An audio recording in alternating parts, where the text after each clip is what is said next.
Come to order. We are here today to talk about President Biden's fiscal year 2024 budget request for the Department of Energy, including the National Nuclear Security Administration.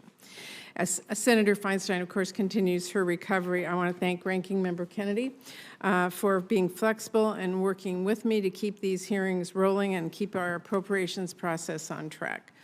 For our country to keep families safe and stay competitive, and my colleagues have heard me say this many times now, we have to work in a timely, bipartisan way and live up to our responsibility here to provide the funding our nations need.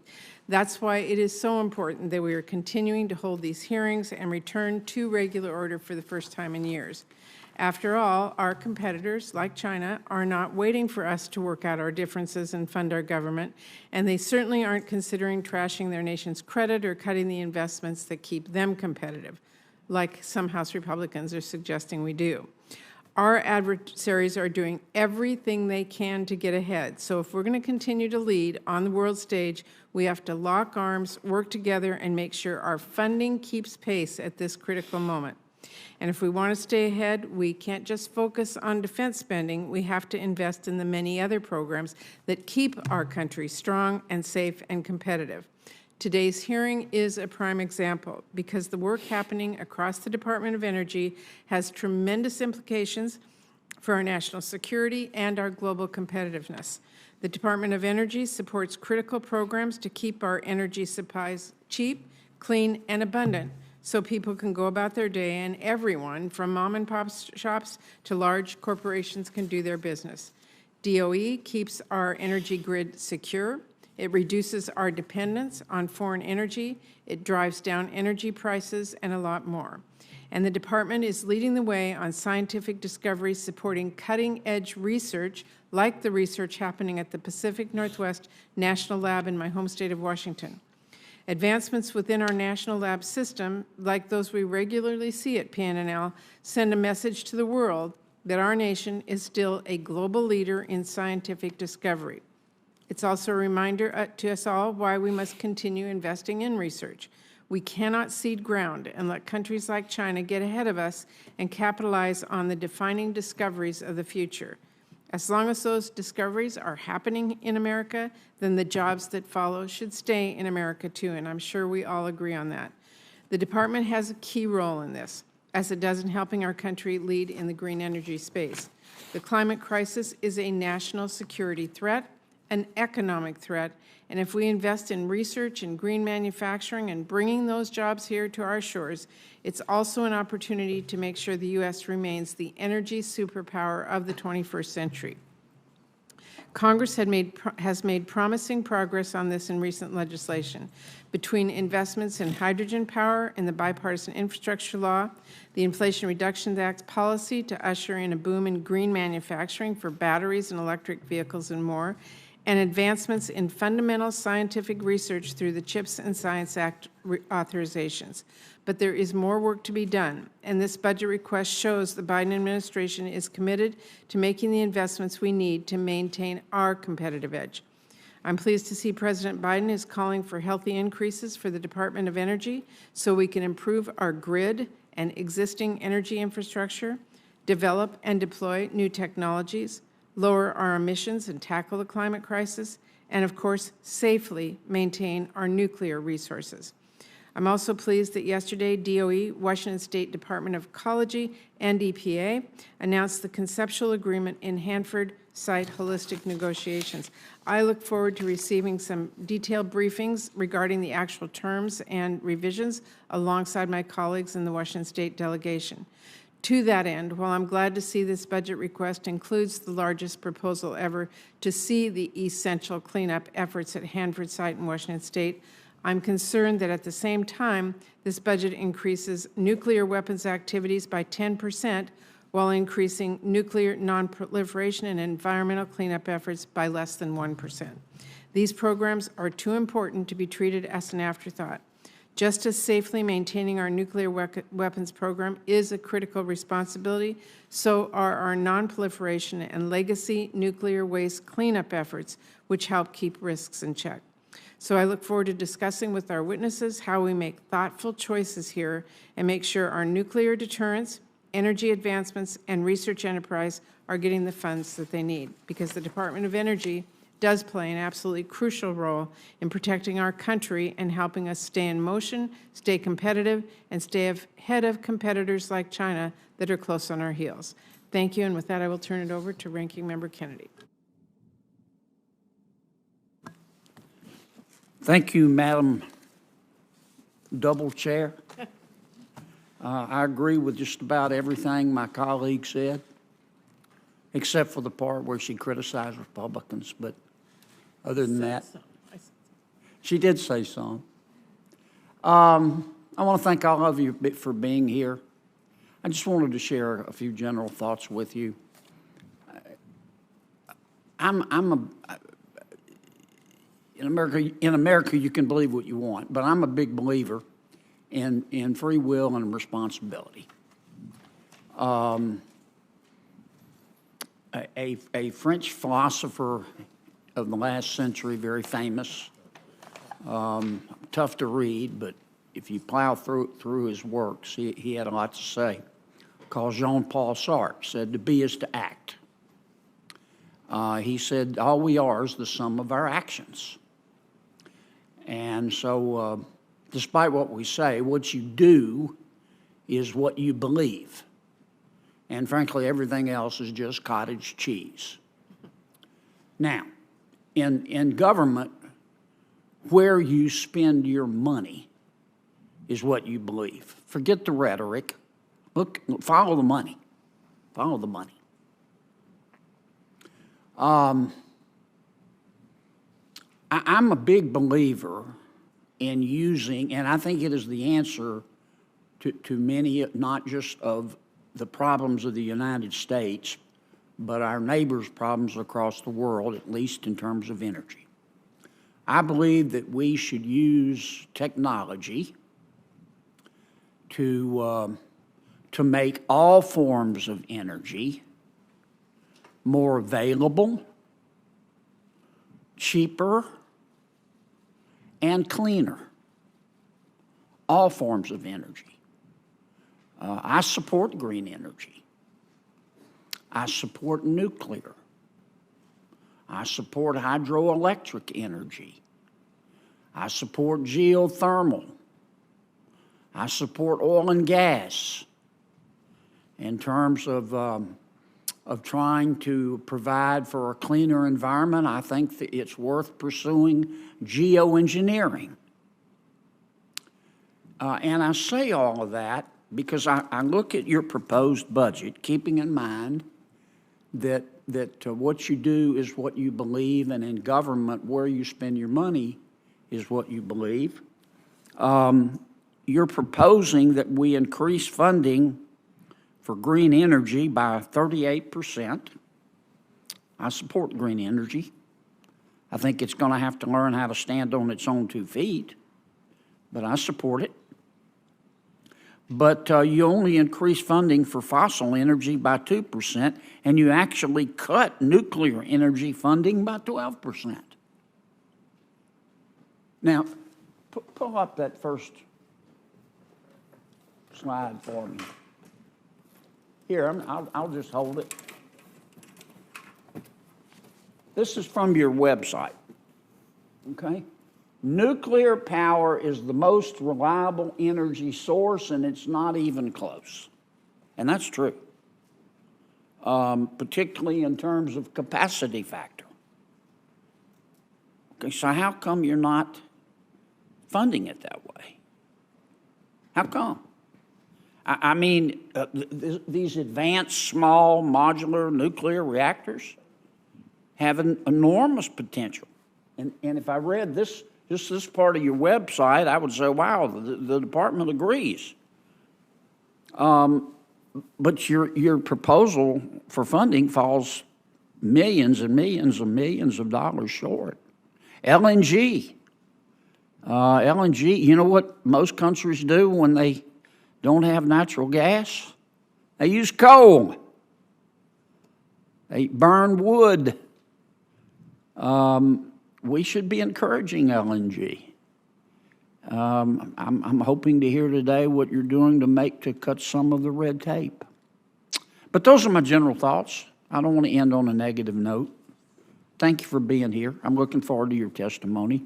And I'm thinking about Senator Feinstein and Secretary Granholm. If they're listening now, I'd tell them both to get a life, okay? But I just want them to know that I hope they're feeling better, and I look forward to seeing both of them back soon. Thank you, Madam Chair. Thank you very much, Ranking Member Kennedy. I will now briefly introduce our panel. We have David Turk, Deputy Secretary of the Department of Energy, who's here filling in for Secretary Granholm, who we all hope is feeling better. And Jill Herby, Undersecretary for Nuclear Security, Administrator of the National Nuclear Security Administration. We will begin with the witness testimony from Deputy Secretary Turk. You have 5 minutes for your testimony.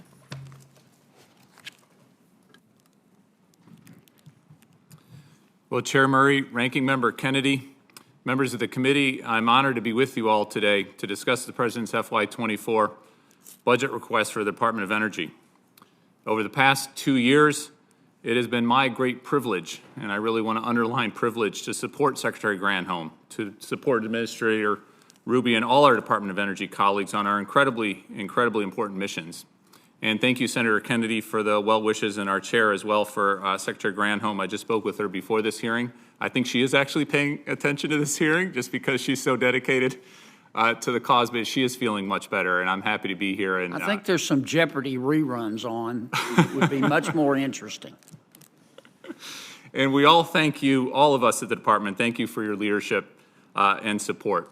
From strengthening our energy security, reshoring our supply chains, catalyzing American innovation through cutting-edge research and development, including at our labs like PNNL that Chair Murray knows so well, to maintaining a strong nuclear deterrent. Together, we have taken critical steps to ensure the United States can outmaneuver aggressors, outcompete our rivals, and create new jobs and opportunities for all our people. The President's budget request for FY24 will empower us to drive these endeavors forward, even in the face of emerging and historic challenges. And I completely agree with you, Chair Murray, on how critical this moment is right now in particular. Vladimir Putin has injected extreme volatility into global markets and left working people in the United States, and I'd say around the world as well, to bear higher energy costs. In response, we are pursuing a strategy of energy security through partnerships and energy diversity. We are aggressively tackling climate change head-on like never before in our country's history, thanks to the historic legislation passed in the last Congress. Congress, in fact, has made the United States the world's most attractive destination for investment in clean energy. We're backing unprecedented deployment of cost-competitive clean technologies, solar, wind, electric vehicle storage. We're funding demonstration like never before of next-generation dispatchable sources, clean hydrogen, advanced nuclear, and carbon capture. We're building a more resilient, reliable grid that can integrate these clean solutions while better weathering disruptions and cyber attacks. And we're shoring up our supply chains so that no adversaries will be able to threaten our access to energy. And that's all to the benefit of American companies, American communities, and American workers. Over the past 2 years, for example, planned investments in America's battery, solar, and wind supply chains have reached over $100 billion. This will support thousands and thousands of new jobs across our country. And it will allow Americans to take pride in purchasing technology stamped made in the USA. We know that we also need to double down even further on science and innovation. This is not the time to back off our science efforts. It's the time to double down on that part of our portfolio. In fact, we're proposing the largest ever budget for our Office of Science, including over $1 billion for fusion research. Our Office of Fossil Energy and Carbon Management is advancing a suite of CCUS technologies, as well as technologies for recovering critical minerals from carbon sources. The more we can improve performance, reduce costs, the faster we can deploy, lowering bills and improving the lives of our fellow Americans. This budget also prioritizes DOE's national security responsibilities. Russia's aggression and China's nuclear expansion have reinforced the essential role of nuclear deterrent. In response, the President requested an appropriation for our NNSA that supports the simultaneous modernization of our stockpile and our infrastructure. Importantly, the budget will also allow the NNSA to build the federal workforce needed to meet our increasing mission requirements, a particular priority for Administrator Ruby, appropriate priority in my judgment. And the request would deepen activities regarding arms control, nonproliferation, counterterrorism, and the safe use of civil nuclear power. In addition, this budget also requests over $8 billion for environmental management. This funding allows us to treat radioactive tank waste and address contamination issues at Hanford and across all of our sites. And as our chair knows and just recognized, yesterday we reached a milestone in announcing a conceptual agreement between us, the EPA, and Washington State's Department of Ecology for how we will manage millions of gallons of tank waste at the Hanford site in a safe, effective, and achievable manner. And thank you, Chair, for all your leadership on this issue for many, many years. Lastly, I want to particularly highlight a small but very vital portion of our budget, departmental administration. This covers a broad range of work critical to our success, including independent data analysis, policy coordination, financial management, general counsel, internal safety and security, and cross-office coordination, something particularly important in a department of our size. While this account amounts to just over 2.8% of our FY24 request, your support here has an outsized benefit on achieving all of our missions. Let me conclude with another thank you for your past and for your future support for all that the Department of Energy and our passionate, our dedicated team have done and can do further to help our fellow Americans. Administrator Ruby and I look forward to all of your questions. Thank you very much. We will now begin a round of 5-minute questions for our panel. I ask my colleagues to keep track of the clock and stay within that. Deputy Secretary Turk, your budget request for non-defense Department of Energy programs recommends a very healthy increase for the fiscal year 2023, and that funding, as I said, is really critical for programs that support clean energy and environmental cleanup and scientific discovery, our national security, our global competitiveness. It's a lot. House Republicans, as you know, have voted to cut overall funding back to fiscal year 2022 levels or worse. Can you give us some concrete examples of how cutting DOE back to those levels will hurt working class Americans? Well, thank you, Madam Chair, for the question. I'll give you 3 specific examples of what this means, and I'll compare what the House Republicans are proposing versus the FY23 enacted. It'd be even worse if you compared it to what we're proposing in FY24, but just compared to what's already in law and the baselines. So first on consumers, all that we're doing to try to help lower energy costs for consumers. What the FY22 level would be is a $62 million cut to weatherization, a program incredibly popular. What that translates into is more than 12,000 of our fellow Americans not getting the benefits of that program in terms of reducing their energy bills and providing greater efficiency. The rebates, that was such an important part of the legislation that was passed last Congress, and thank you to Senator Heinrich and Chair Murray and many others who were very supportive of that. This means that American consumers will not benefit from those rebates, and our estimates are that American consumers overall would benefit $1 billion in terms of lowering their bills each year annually because of that. So that will not be out there benefiting consumers across our country. On the science side, we've done some estimates of what that reduction in science, and it is a reduction. It's a significant reduction going to that FY22 level. What that means is we would have to lay off 5,200 scientists and others who work at our labs. It would mean all the science that we were planning to do, want to do, need to do to be competitive in the world, just as you said, Madam Chair, in terms of China and other countries stepping up, we'd have less ability to deal with that. In fact, we'd have 2,600 less users being able to come to all of our phenomenal facilities, and they'd have to go abroad or somewhere else to do the science that they want to do. And then third, on the competitiveness side, this is a very competitive environment with China, with other countries around the world. All of those provisions in the historic legislation passed last year, all those provisions cutting back to the FY22 level, at this critical moment, as we're getting momentum, the $100 billion I mentioned for battery manufacturing, all of that is pulled back at this critical moment when we're actually making progress. So I think it's fair to say that cuts of that magnitude would force your department to really make some trade-offs between key priorities like keeping pace with our competitors' investments in research and innovation and protecting our nuclear arsenal and a lot more. Absolutely. Okay, thank you.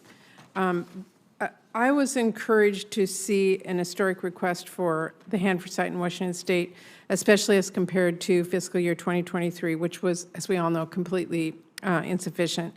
And as I talked about, I'm pleased that DOE, Washington State, Department of College, and EPA have reached that conceptual agreement after more than 60 mediation sessions. In the announcement yesterday, DOE said that the President's proposed FY24 request is consistent with those conceptual agreements as it relates to tank waste. That's great news. But let's remind everybody, the federal government has a legal and moral obligation to clean up the Hanford site and protect Hanford workers. I'm certain you understand how strongly I feel about meeting that obligation. So I'm pleased that your budget builds on the progress we made at the Office of River Protection, specifically on the high-level waste facilities construction, but I am concerned that you're taking on unnecessary risks at Hanford's Richland office, which we should just not be robbing Peter to pay Paul. Let me ask you, what conditions merited the $85.3 million decrease to Richland from fiscal year 2023, and what risks would we be taking on as a result of that reduced level? Well, first of all, let me completely agree. There's both a legal and a moral responsibility that all of us share in the executive branch and in Congress. And thank you for your leadership, again, for many, many years on this issue. I know it's something Secretary Granholm is passionate about. She's been out to Hanford. I've been out to Hanford. I'll be going out there in the not-too-distant future. And certainly our environmental management colleagues live and breathe this every day in terms of making progress on this front. The conceptual agreement is a big, big deal, and it's great to have reached this milestone, but we've got an awful lot of work going forward. Anyone who's visited Hanford knows we've got a lot of work going forward for decades out there. Of our over $8 billion budget for the environmental management portfolio, $3 billion of that is for Hanford. That is the largest request in recent history for Hanford. As you said, we need to make thoughtful choices. And when we looked at that $3 billion envelope in terms of our back and forth with the White House and OMB, we made choices, we made thoughtful choices, but we'd be eager to have further conversations with you and your staff to make sure that we're all going forward in the way we should at Hanford. Thank you very much, Senator Kennedy. Thank you, Madam Chair. Mr. Secretary, thanks for being here. I want to tap your expertise for a moment. Give me your best estimate, just an estimate, I know, of how soon you think the United States of America will be carbon neutral. So I think, according to the climate scientists around the world, and certainly the cutting-edge scientists that we need to rely on here in the U.S., we've got to get carbon neutral by 2050, and I'm very comfortable with that target, and I think that's the appropriate target. By 2050. Which is only 27 years. That is not a long time away. And how much will that cost? So the cost that I focus on even more is all the costs that are going to happen if we don't get our act together. How much will it cost to get us carbon neutral? It's going to cost trillions of dollars, and it'll cost tens of trillions of dollars if we don't get our act together. How many trillions? I don't have the estimate or the numbers in front of me. I've seen a variety of different estimates, but it's a large amount. Fundamentally transforming our energy economy is a big deal. Tell me the estimates that you've seen. I don't have those numbers right on hand. So you're advocating that we become carbon neutral, but you don't know how much it's going to cost? So there's an awful lot of estimates out there. It depends on technology improvement and other kinds of things. You're the expert. I know with how much it's going to cost. I know with the certainty of all the experts I've spoken about, it's cheaper to get our act together than it is to not get our act together on climate change. Okay, then tell me the cost versus the cost that if we don't do it. I think it's orders of magnitude different. If we don't get our act together, it's you don't have a cost. You want us to get there, but you can't tell the American taxpayer how much it's going to cost? Is that your testimony? It's going to save us money, and there's a lot of jobs. Well, how do we know if you don't know how much it's going to cost? I'd be happy to pull up the latest numbers that I've seen. How about $50 trillion? Is that right? It's going to cost trillions of dollars. There's no doubt about it. Okay, if we spend trillions of dollars and we achieve, some of your colleagues estimate 50 trillion, and it disappoints me that you're not willing to give the estimates. I hope you're not telling me you have no idea how much it's going to cost. That creates a whole new host of problems. But if it costs $50 trillion, as some of your colleagues have testified, to become carbon neutral by 2050, and I'm all for carbon neutrality, by the way, how much is that going to lower world temperatures? Or how much is that going to reduce the increase in world temperatures? So every country around the world needs to get its act together. Our emissions are about 13% of global emissions. Yeah, but if right you could now. answer my question, if we spend $50 trillion to become carbon neutral in the United States of America by 2050, you're the Deputy Secretary of Energy. Give me your estimate of how much that is going to reduce world temperatures. So first of all, it's a net cost. It's what benefits we're having from getting our act together and reducing all of those climate benefits. We're seeing. Let me ask again. hundreds of Maybe billions I'm of dollars being. right now Maybe I'm not in the being country. clear. If we spent $50 trillion to become carbon neutral by 2050 in the United States of America, how much is that going to reduce world temperatures? This is a global problem. So we need to reduce our emissions, and we need to do everything we can. How much, to if we do our influence other part, is it countries. going to reduce So world temperatures? we're 13% of global emissions. You don't right know, now. do you?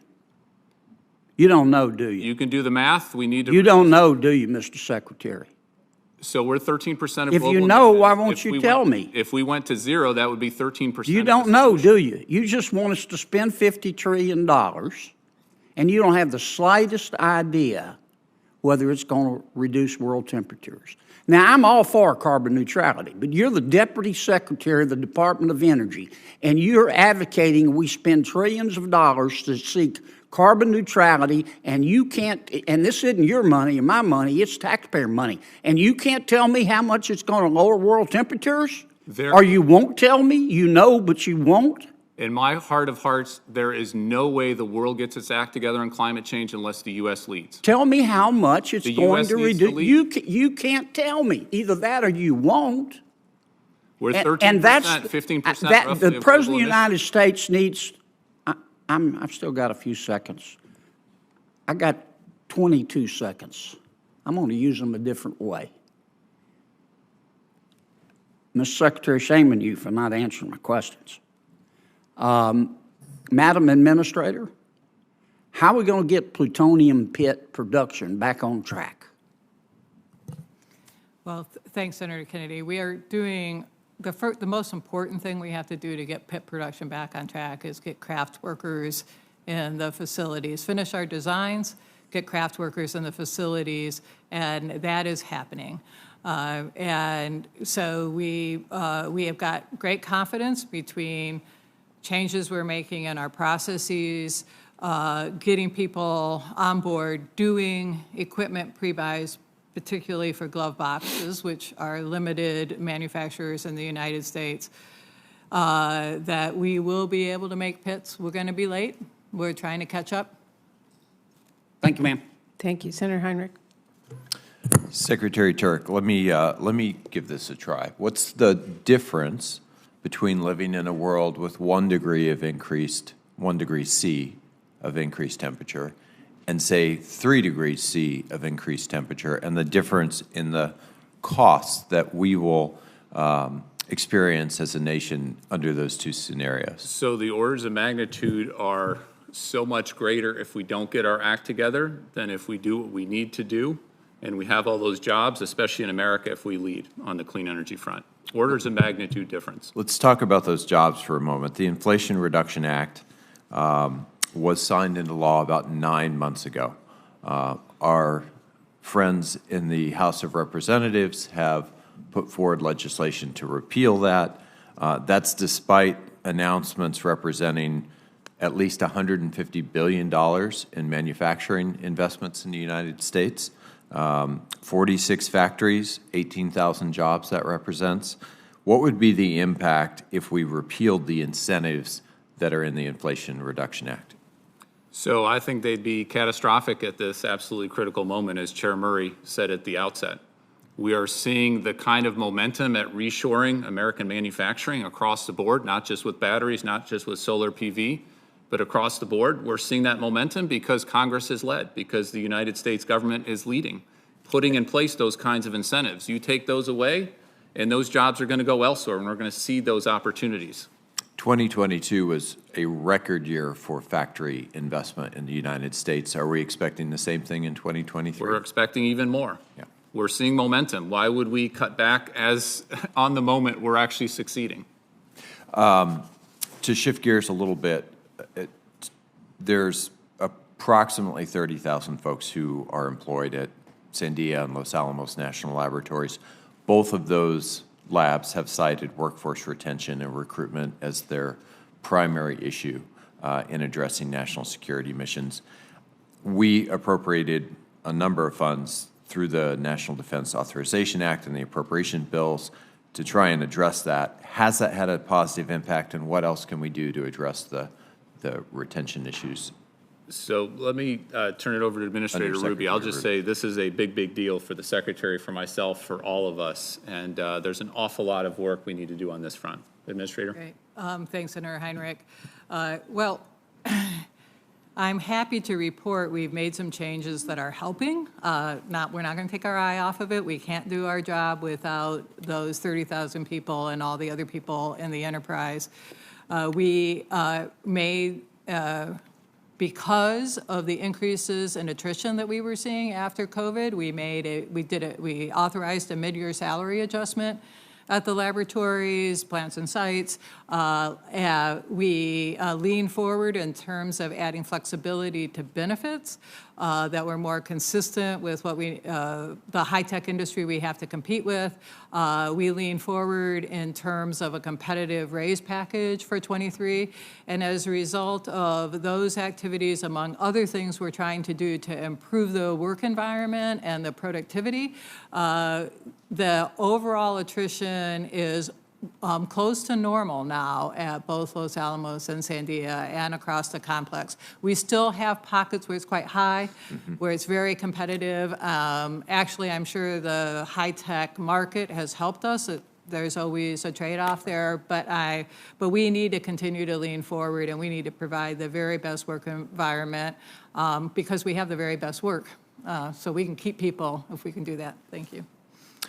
Deputy Secretary Turk, let's go back to the IRA for a minute. Can you walk us through implementation and all the things that DOE is doing now to make that legislation a success?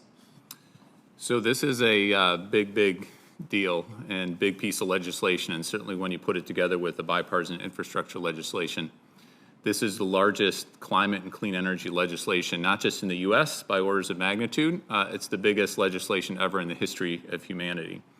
And there's an awful lot we're doing at the Department of Energy. So we have a couple hundred of our folks working with Treasury and IRS to bring our expertise to bear on all of the tax provision piece of it. We also have about $100 billion that taxpayers have entrusted to us just at the Department of Energy. That's 70 new programs that we're setting up. Many of them are competitive cost share programs like the hydrogen hubs that have gotten so much attention. So we have created new offices. We've created a new undersecretary for infrastructure. We've now hired up over 500 people to fill those offices and taken folks from other parts of the department to have that instant capacity. And we're putting out FOAs almost on a daily funding opportunity announcements for companies and communities across the country almost on a daily, sometimes hourly basis to make sure those opportunities are out there for that real world impact. Thank you. Thank you. Mr. Deputy Secretary, ensuring that our tribes and indigenous communities have access to clean, reliable power is really critical. We recently provided $75 million in the Inflation Reduction Act for the Tribal Loan Guarantee Program to help our tribes and tribal entities deploy clean energy.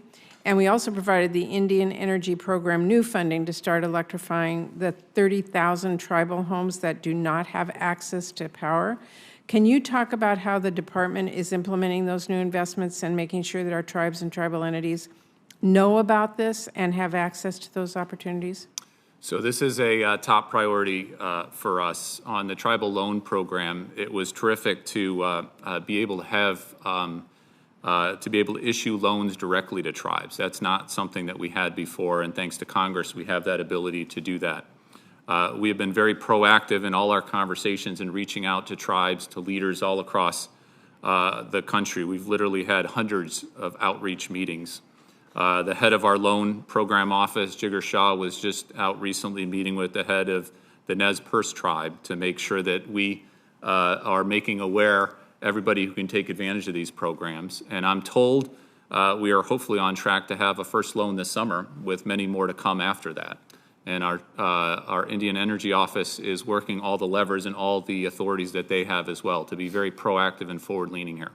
Well, as you know, tribes in Washington State and really across the country, they each have unique energy demands and challenges. Talk to me about how the department is working specifically with tribes to identify their specific needs and opportunities. Well, I think you hit the nail on the head. It is unique challenges. It's uniquely situated. I know in my own meetings, you can't make assumptions about what communities or what tribes need. You've got to listen and put in the actual work and the sweat equity to not only do the webinars and do the calls, but actually go out to the communities, to listen to the communities, and to figure out what tools we have in the tool belt to help that particular community and this particular community, and have it driven by the tribe itself, as it should be, given the sovereignty of the tribes.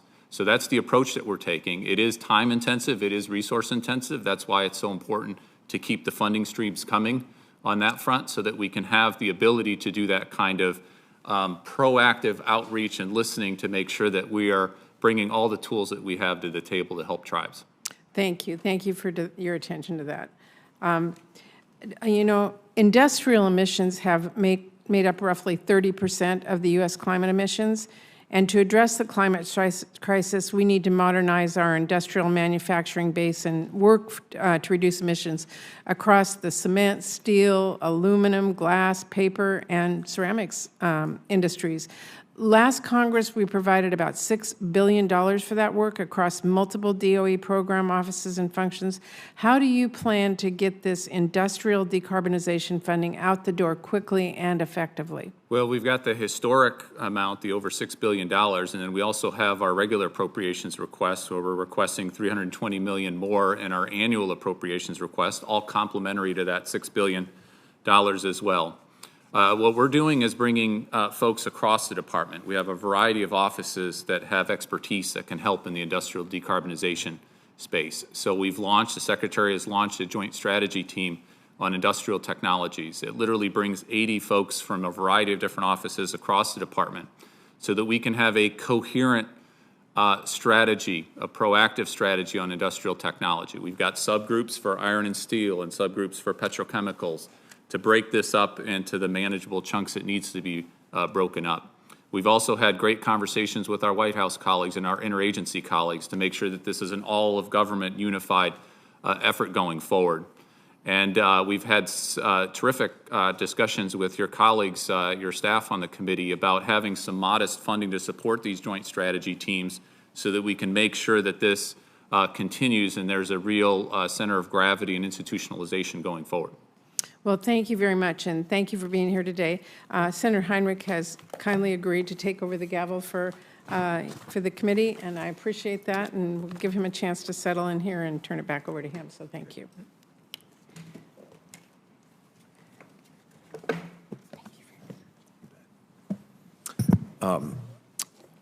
We had a recent hearing with Secretary Granholm where I talked to her fairly extensively about things like reconductoring and other transmission grid enhancing technologies. Can you talk a little bit, Secretary Turk, about the funds that we appropriated through the infrastructure law, how those are being used to facilitate transmission that continues to largely be a permitting and planning challenge, but is obviously one of the primary bottlenecks to getting dramatic amounts of additional clean generation onto the grid?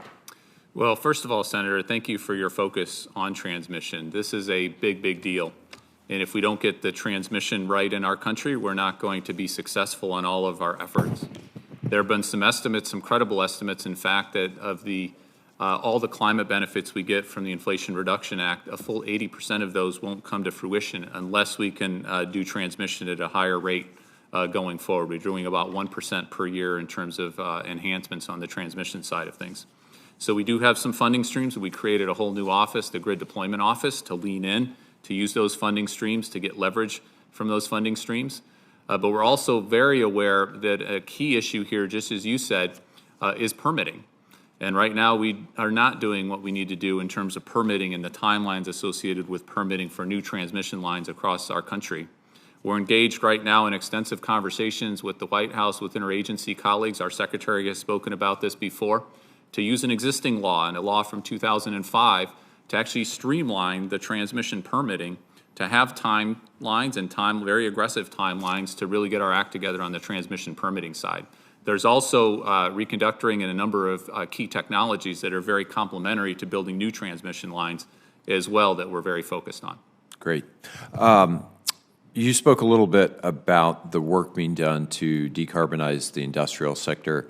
Talk a little bit about the work that DOE is doing to decarbonize the transportation sector, particularly things like heavy trucking, trains, even aviation. So transportation is the largest source of our emissions in the country, and we are very focused on this, have been for many years, but have some new tools and new resources in our tool belt. One of those is the funding for building out our charging infrastructure. And we have a joint office. It's a new experiment, a joint office with us in the Department of Transportation that's working out incredibly well. And we're getting funding to states to get it out the door to build that, to build those EV chargers across the country, to reduce that range anxiety, and to make sure consumers across the country, not just in urban areas, but across the country, can benefit from electric vehicles. We're also working on other parts, not just the passenger vehicle side, just as you said. Trucking, aviation are incredibly important areas that we can lean in on.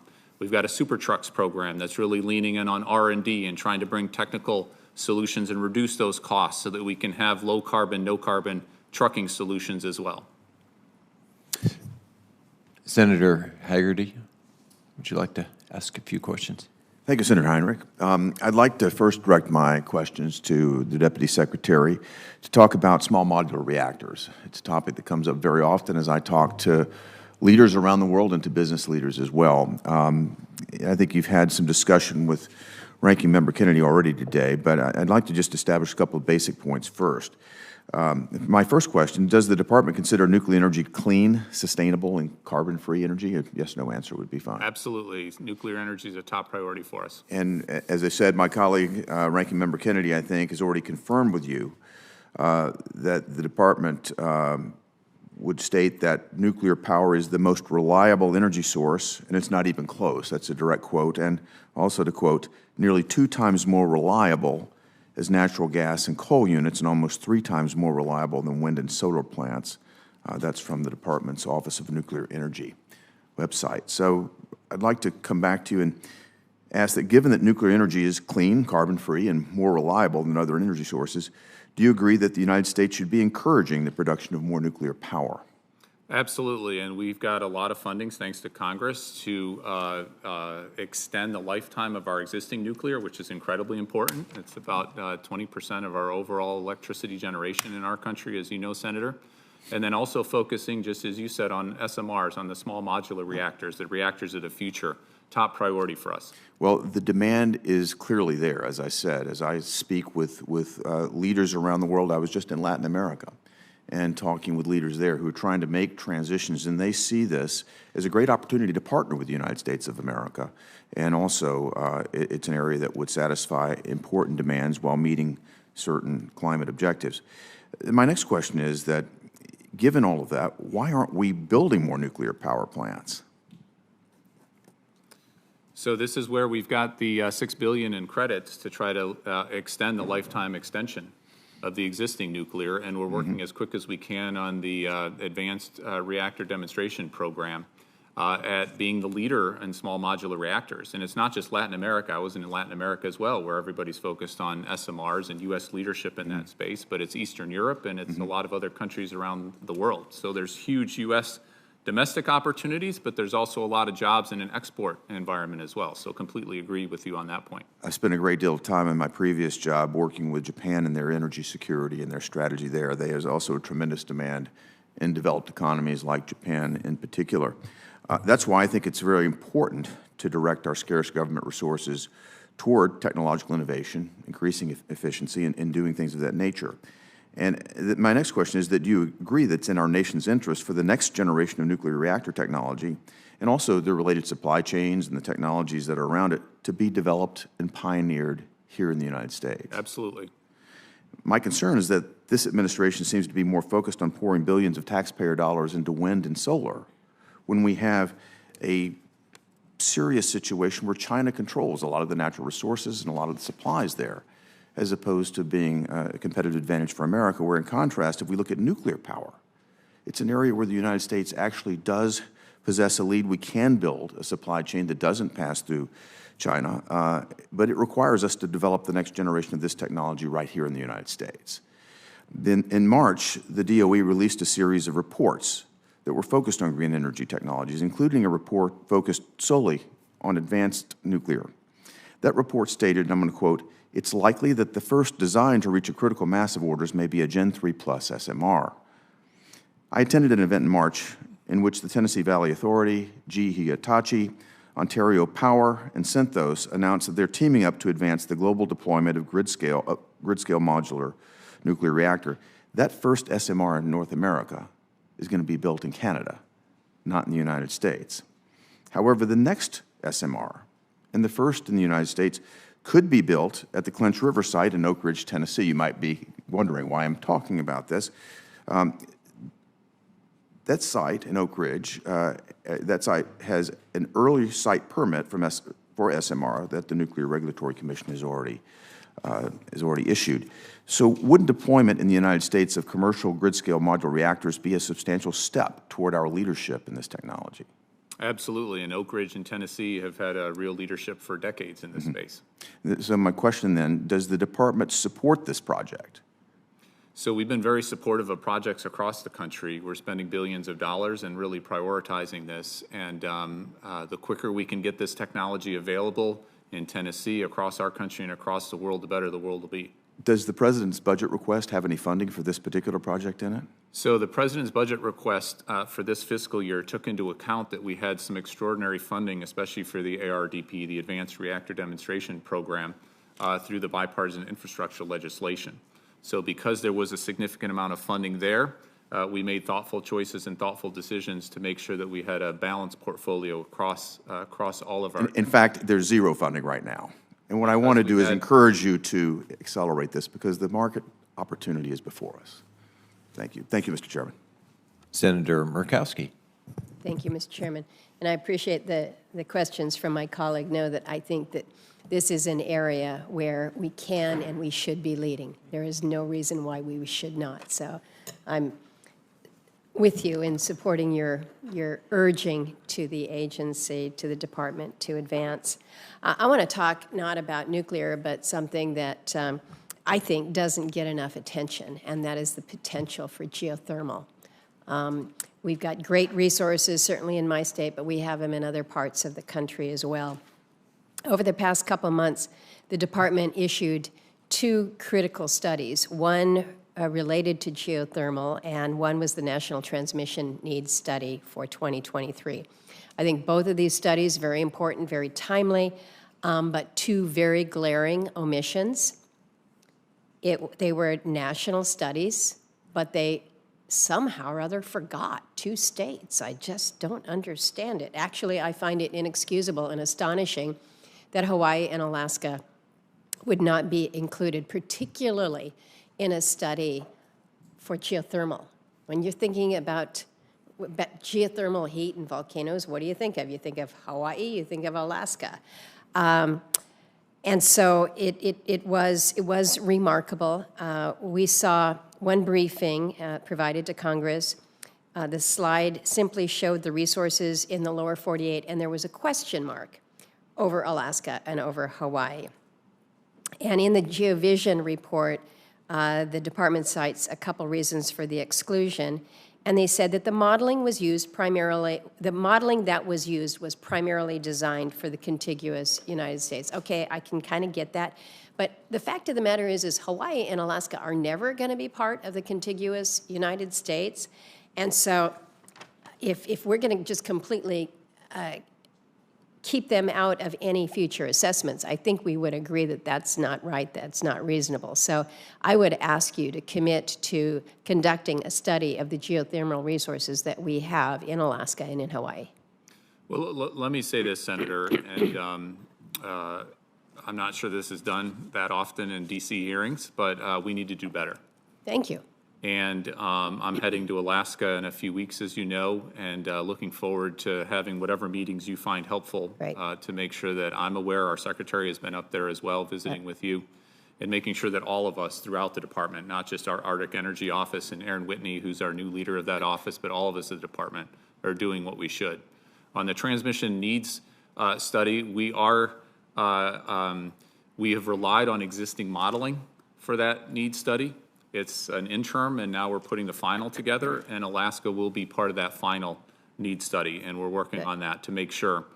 We need to frankly work with you and work with others to make sure we have the modeling, we have the analysis either that we do or that others do so that we can make good resource decisions off on that front. But we're making improvements on the transmission needs study. Okay. And on the map issue, I spent a significant time yesterday and today with colleagues at our department. We need to do better on that front. I really appreciate you recognizing that Alaska is not going to be at a disadvantage when it comes to federal funding because we're not part of that transmission needs study. So I thank you for that commitment. I also thank you for committing that you can do better, and I appreciate the fact that you are coming to the state of Alaska. As you note, Secretary Granholm has had an opportunity to be up north, see one small geothermal community, if you will. We're certainly happy to include you in that site visit, but there's a lot more certainly that we can look to. The grid resilience issue and transmission needs study. The Matanuska Electric Association and our Alaska Energy Authority are working together on applications for funding for the grid resilience and the innovation program, the GRIP program. You're going to be getting a letter pretty soon from me and the other members of the delegation in support of these applications. But if Alaska was included in the transmission needs study, you would absolutely see that it is in desperate need of transmission upgrades, probably more so than any other region in the country. The bipartisan infrastructure bill funds represents an incredible opportunity for us in Alaska to stabilize an aging grid by bringing it to modern standards, enhancing resiliency in the face of unprecedented natural disasters, climate change, rugged geographic terrain. These improvements are really, I can't underscore enough how critical they are to preparing our state for a fuel-diverse, clean energy future, as well as integrating new sources of energy along this. And so as you're planning your trip, if we can make sure that this is on your itinerary, we will work with you in advance. I'm looking forward to the opportunity to discuss more of these, as well as what we're doing with small hydro, the Arctic Energy Office that you have noted, and then the opportunities for potential resources related to our critical minerals. So with that, Mr. Chairman, I thank the committee. Senator Coons. Thank you, Chairman Heinrich. Great to see you again, Mr. Deputy Secretary, Undersecretary. Undersecretary Ruby, thank you for your work to advance nonproliferation and support for our safety and your efforts to reduce the nuclear risks posed by Russia and Ukraine. Deputy Secretary Turk, thank you, both to you and I guess to all the DOE employees who are working so hard to implement the CHIPS and Science Act, the Inflation Reduction Act, the infrastructure law. There is so much to work on. A key piece, I think, of the CHIPS and Science bill for your department was legislation I introduced along with Senators Graham and Lujan to create the Foundation for Energy Security and Innovation. Borrowing off of what several other federal agencies have, a a public-private partnership to create a foundation that would channel private investment to accelerate commercialization. The DOE budget request includes $31 million to launch this new foundation. I'd be interested in how you expect the FESI to serve as a force multiplier or to expand the department's activities, and how critical is this initial pump priming funding to what will be a largely self-sustaining foundation? Well, thank you first, Senator, for your leadership on this issue, and Senator Graham and several others who were instrumental in giving us the ability to have this foundation. FESI is the acronym that we affectionately call it internally. And we're looking to set this up as quickly as we possibly can. As you know, earlier this year, we sent out a request for information to make sure we're learning lessons from other departments who have foundations. We're working right now to get the board up and running, and we'll do that this year. And so this initial tranche of funding is incredibly helpful to leverage funding that we can get from others as a complement to all that we're doing. And let me say a big thank you to your leadership for the historic legislation that was passed in last Congress. It is both an enormous task and responsibility on our shoulders, but it's an honor to be part of a department implementing this historic opportunity for all our fellow Americans. Thank you for your strong focus on clean hydrogen. I was grateful for the chance to host the Secretary in Delaware and a number of others.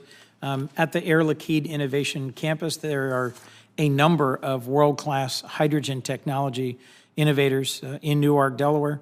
I'm excited that Delaware is joining with Southeastern PA and Southern New Jersey on the Mid-Atlantic Clean Hydrogen Hub. I think our region is a strongly competitive choice that's centrally located in one of the most densely populated and developed corridors in our country that has world-class industry, a skilled union workforce, existing hydrogen transport, as well as general infrastructure and an innovation ecosystem that's, I think, unparalleled. How is the department thinking about organized labor's role in shaping the hydrogen economy and in the priority process for the Hydrogen Hubs program? So it's a huge part of how we're thinking of hydrogen and the hydrogen hubs in particular, but a lot of the other infrastructure funding, the historic funding that we've gotten. So on the hydrogen hubs and others of our funding opportunities, we actually require something called a community benefits plan. Right. So if you want to get money from the federal government, if you want to be entrusted with taxpayer dollars, we think that you should work in your community with labor, with other community leaders, and taking into account environmental justice concerns and issues as well, and make sure that there's a plan there, not only for your company to make money, that's great in this clean energy economy, but to do it the right way, to have those quality jobs, to work with unions going forward. So that is a full 20% of the criteria for anyone to get funding through these grant opportunities. And there's, I think, an opportunity for us to keep moving forward in terms of our legislative work around hydrogen. Senator Cornyn and I have 4 bills in this Congress to try and complement and fill gaps in our investments. The Hydrogen Infrastructure Initiative would support early adopters and help scale the deployment of hydrogen in maritime and heavy industry and heavy-duty truck applications, as well as building out transport and storage infrastructure. I'm grateful for his partnership and his recognition. This is a real opportunity for regions all over the country. How could additional demand-side measures complement your existing work on hydrogen at the department, and how can Congress support President Biden's efforts to coordinate with other regional partners like Canada on clean fuels, including hydrogen? So this is an absolutely critical moment for hydrogen, an uber critical moment if we do things the right way with the funding and authority that you all have given us, but it's not enough, and thank you for all your continued work. There are some gaps and areas that we need to keep focus on. I think you're absolutely right to focus on the demand side and to make sure that we've got the demand part of it as we're ramping up supplies, and we've got the tax credits and the hydrogen hubs providing that clean hydrogen supply. So we've had extensive conversations with the White House and interagency. What can we do as a federal government to provide some of that demand? And we're looking at the funding and authorities that we have of how we can use some of that to encourage that much more on the demand side piece. And certainly working with Canada, working with other international partners on this is a win-win for all of us. And we're really leaning in on that as well. And thank you for all your efforts on the international side as well, not just on hydrogen, but across the board. Thank you. I look forward to continuing to work with you. Thank you, Mr. Chairman. Senator Hoven.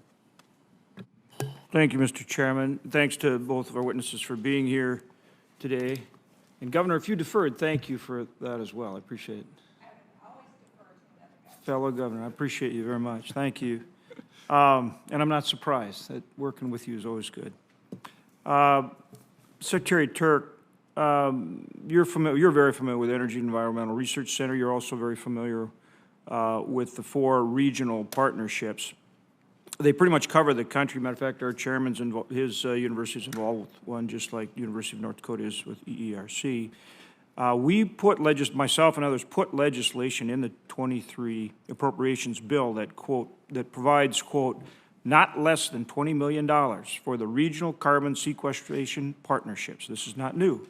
This has been going on for a long time.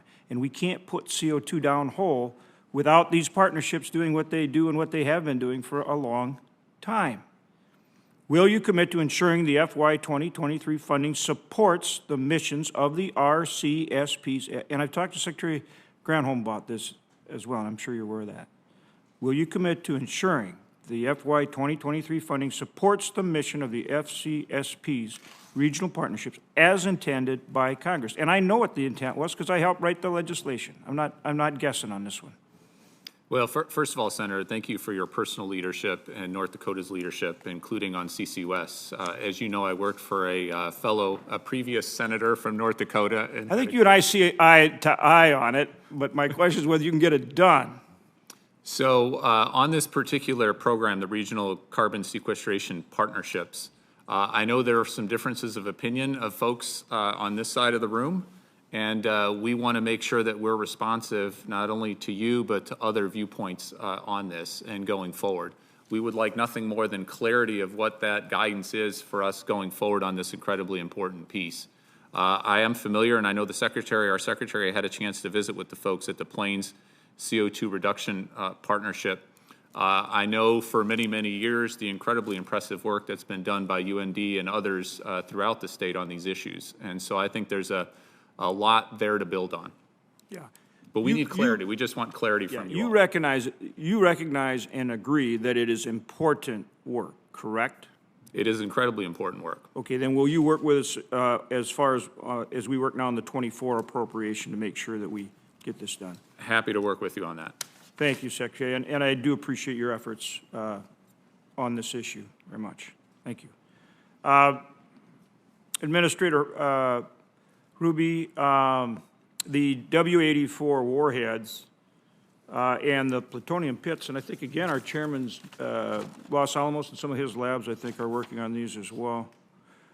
But there's a lot of synchronization here, as you know, with the modernization and the refurbishments that goes into the B-52, into the LRSO, the GBSD, and all those things in terms of all the delivery systems to modernize our nuclear forces have to coincide with the development that is being done on the W-84 warhead, the warheads that go on the LRSO, the replacement to the Alchem, and same with the pit production. All this, and this not only affects, obviously, our bomber fleet, our ICBM fleet, our submarines, our whole nuclear arsenal. This is the upgrade to our nuclear arsenals. This is, the insides. Are you going to keep all of those on schedule? And I want you to go through both the warheads and the plutonium pits. I think particularly you've got some supply chain issues. Is it on the W4? I lose track of which ones. The W-84, right? And but then you've also got the others that go for the Sentinel and then the SLBM. So just kind of are we going to keep all this on schedule? Very important. And, of course, costs increase if we get off schedule, too. Right. Well, let me address your question in 2 parts. So the first part is about the weapon modernization program, and that program is on schedule and synced up with the Department of Defense, including the W-80-4 for the LRSO. Just attended a briefing for the Department of Defense. We're entirely synced up there. That does not require new pits. So that leads me to the second part of the answer, which is how we're doing on infrastructure modernization. And on On that front, we have experienced schedule delays and cost overruns that we're working hard to catch up. But it's a very, very difficult time. It's a very difficult thing to do, to establish new nuclear production capabilities that we just simply stopped in this country, as well as it's a particularly difficult time to do large construction.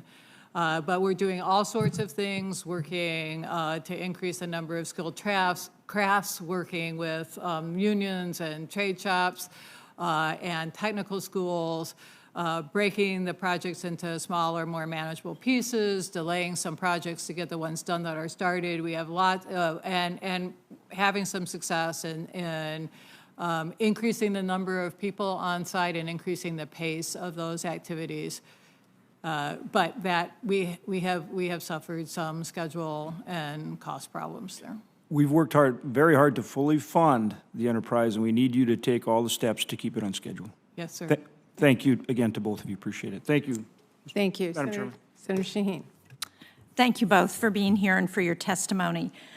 Secretary Turk, I'm going to begin with you. In New Hampshire, we have a very effective energy nonprofit that has energy circuit riders that have been individual, only a couple, but they've been going around helping communities look at how they can be more efficient with their energy use, as well as looking at alternative sources of energy. We are putting a lot of money into states like New Hampshire through the Inflation Reduction Act and the bipartisan infrastructure package. So can you talk about how this budget is going to support technical assistance and outreach so that communities know what's available, and how can we help them take advantage of what's in those pieces of legislation? Well, thanks to you, Senator, and leadership from others, we do have these historic tools in our tool belt on efficiency and rebates and all across the board. It's incredibly exciting to have that. But it does no good if communities, if households, if families aren't aware of them, and we don't make it easy to take full advantage of this. So I think you're absolutely right to focus on the technical assistance piece and making sure that everything we're doing, from designing the funding opportunities in the first place to designing the web interface for rebates and making sure that that's easily accessible. And part of our new Undersecretary for Infrastructure is an incredibly important office. It's not gotten as much attention as I think deserves. It's called the State and Community Energy Program Office. And the theory of the case there is to make sure that we have the human resources that can interface with communities, that can have those engagement, those discussions in a very proactive, but also in a very respectful way, because each community is different in terms of what the opportunities and the challenges are on that front. And what we want to do is help design particular programs. You can take advantage of this and this. Maybe this isn't quite a good fit over here for you. And then make sure that all the deadlines are aware of, make sure the application process is an easy application process, make sure consumers in those regions, in those communities have that opportunity. That is going to take an awful lot of effort and leadership, not only from us, but funding, including for the State and Community Energy Program Office in FY24 and for years after that as well. Well, I hope you will think about members of Congress as potential outreach opportunities to help our communities take advantage of what's available. We've been trying to do that, and the closer we can work with you all, the better. And that brings up another aspect of this, and that is, can you talk about how you're working with other federal agencies who are also engaged in promoting the programs in those two pieces of legislation, Treasury, EPA, other agencies that have overlapping jurisdictions. But in order for this to work, everybody has to work together. Everybody has to work together, and having been in the government in the executive branch, it's challenging, but the prize is huge if we're able to actually get our acts together on this front. So a few concrete examples of this. One is the federal government uses an awful lot of energy in all of our facilities across the country. There's a program called FEMP, and there's some additional historic levels of funding that you all have provided last Congress for a program called EFFECT. This is hundreds of millions of dollars to try to help improve the efficiency of those federal facilities across the country. And so we're trying to lean in on that and make sure that federal facilities, whether they're our facilities or other facilities, can take advantage of that funding going forward. We have a couple hundred of our DOE staff working with IRS and Treasury, helping to design those tax incentives that are so important to make sure that it takes into account the energy expertise that we have to get the biggest bang for taxpayer buck from those pieces as well. You mentioned EPA. EPA is setting up a number of incredibly important programs, and we're trying to work hand in hand with them to make sure that they get the biggest bang for buck from their efforts going forward as well. So this is something we're going to your point on using you as outreach leveragers, you know your communities better than we do. And so we'll absolutely do that with you and with other senators and look forward to that kind of engagement. Well, thank you, and I'm glad you mentioned FEMP, because one of my other questions was going to be about what we're doing to help federal entities with energy savings. We have the Cold Region Research and Engineering Lab in Hanover, New Hampshire, which is a very important lab for the federal government. I know that they would like additional opportunities to save energy, and as well as the White Mountain National Forest, where they have a very inefficient building that's too small. They welcome over 60,000 visitors a year. We need to help them build a new building that is compliant with our climate goals. So thank you very much. Thank you both. Secretary Ruby, I had a chance to see you at the Armed Services, so you answered my questions then. Thank you. Thank you. Senator Hagerty. Thank you. Administrator Ruby, I'd like to come back to you. It's good to see you again. I wanted to go over a couple of topics that we talked about last year when you were before the committee. The management and the operation contract for the Y-12 National Security Complex, and the delays that I know frustrate you, and the cost overruns that are associated with the construction of the UPF, the uranium processing facility there in Tennessee. My first question on the management and the operations of Y-12, can you give me an update on the timeline for the new competition that's underway there? I can. We extended the contract at Y-12 through September 2025. There's some options to extend beyond that, but that's our target, 2025.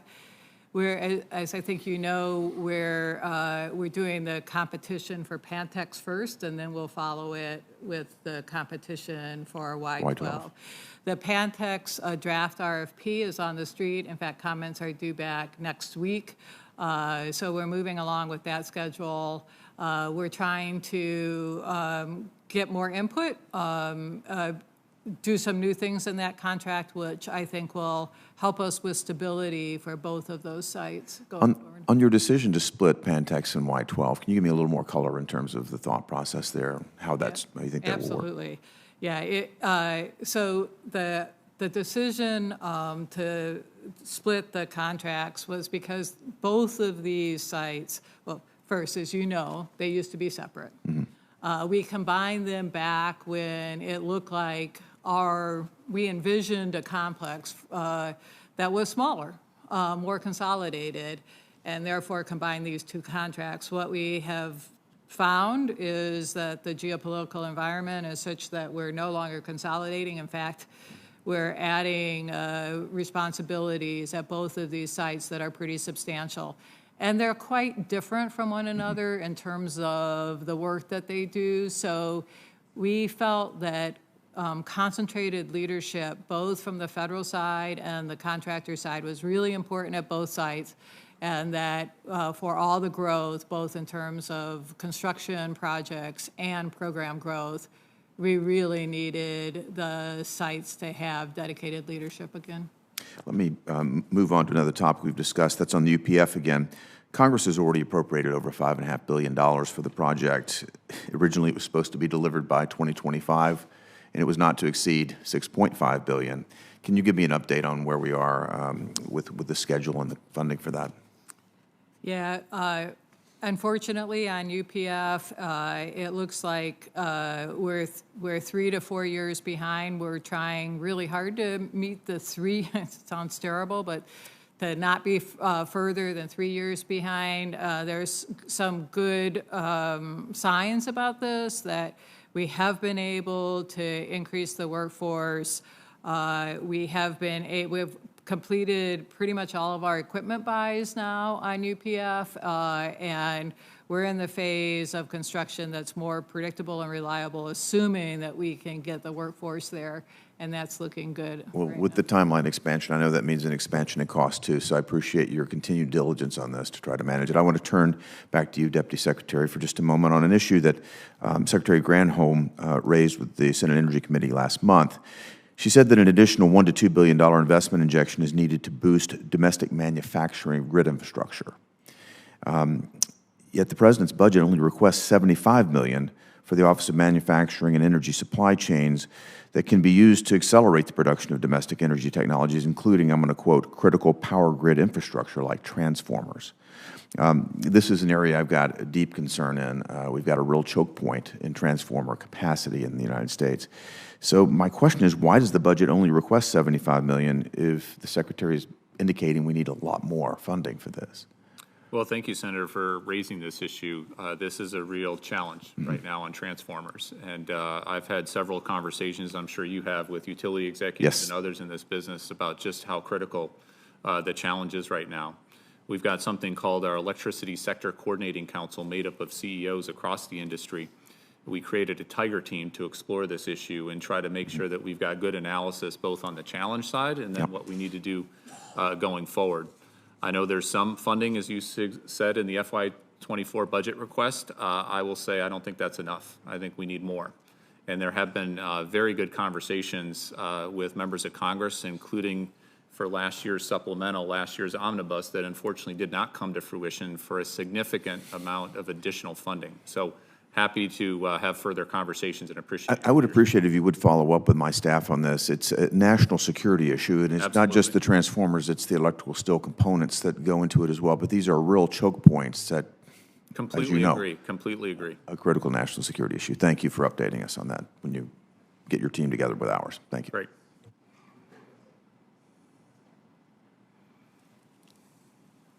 Thank you. That will end our hearing today, and I want to thank the witnesses and my colleagues for participating in today's hearing. I look forward to working together on this year's appropriations bills to make sure that we provide the Department of Energy and National Security Administration the resources that you need. I will keep the hearing record open for 1 week. Committee members who would like to submit written questions for the record should do so by 5:00 p.m. Wednesday, May 17th. We appreciate both of you for being here and for the agencies responding to those questions in a reasonable amount of time.